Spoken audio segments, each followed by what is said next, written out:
tired bear. Right. Let me lock up this monopod here so this holds steady. So, yeah, hot, maybe a little sleepy, not catching a lot of fish at the moment, but also perhaps just trying to give 856 his space. Those are two bears that are competitive rivals at the waterfall. 856 every year seems to challenge 747. 747 does not, reciprocate the challenge. He generally yields and avoids number 856. But this is just a really great look at a very, very big brown bear. This is a giant bear. He is probably a 900-pound bear at least right now. And it's July. And it's July, right. We have a few more months of eating to do. So I'm going to try to nudge this frame here just a little bit. We'll get because we often don't get a really great look at 747's He really is head. an incredibly beautiful big bear. And he's got his eyes on 856. I don't know if you can tell from this camera angle, but he may be lying down, but he's still looking in the direction of 856. He's not taking his eyes off of him. Yeah, he is certainly paying attention to what 856 is doing here. Yeah. All right, so I'm going to try to get that view for just a moment. Again, look at how thick his neck is compared to his head. His neck, it looks thicker than his head. Right. I mean, he is really kind of walrus-shaped in that sense. So very thick neck, very fat. I mean, he's as fat as a fall bear. I've been saying that all summer. But he is a real giant bear. And you can see a few of those scars and wounds that are on his neck and facial area. The patches of baldness that you see on his rump, that is actually just him shedding. One of the things that 747 tends to do at this time of the year is just shed his fur in a patchy manner.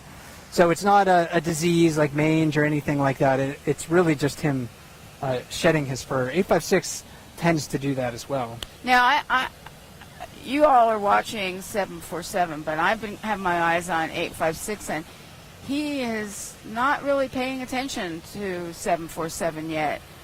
Which is interesting because he must smell him, right? I'm sure he is aware of 747's presence.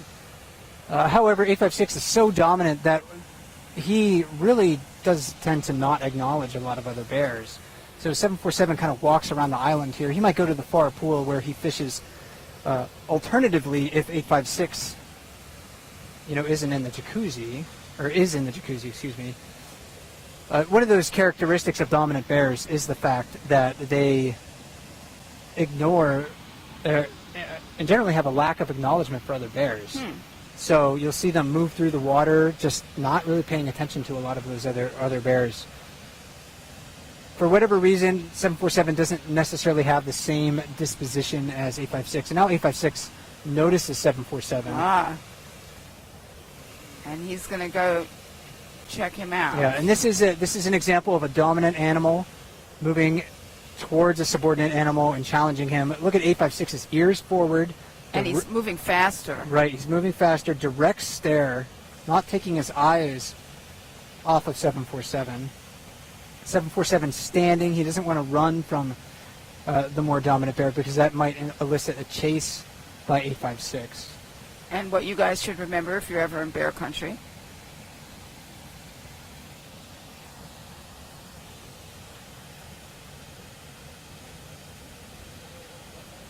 so now 856 right up at 747 space. You can still see that 856's ears are upright. They're not pinned back against his head. right? We can't really see the 747's ears, but when you see a bear interacting with another bear and its ears are upright, that's also an indication that it is feeling like the dominant animal, not defensive.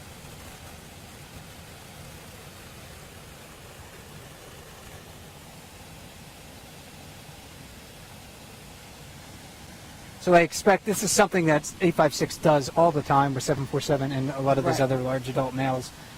I would expect 856 to just kind of turn his back and walk away and say, just try it.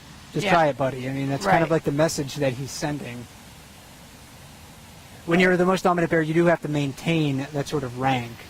Right, which he's been doing this season. Yeah, just as you said. He's going to walk away and say, heh, You can't. You can't.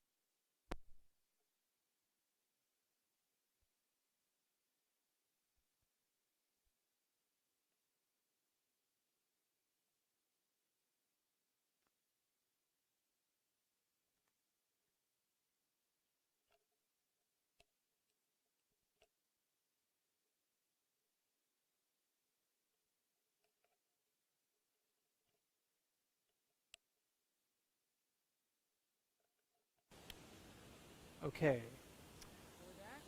Yeah, I think we're back. Hang on one second here.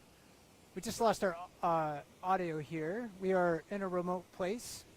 We're kind of a couple-person show here. We don't have a tech crew with us. So let me try to nudge this sound up here.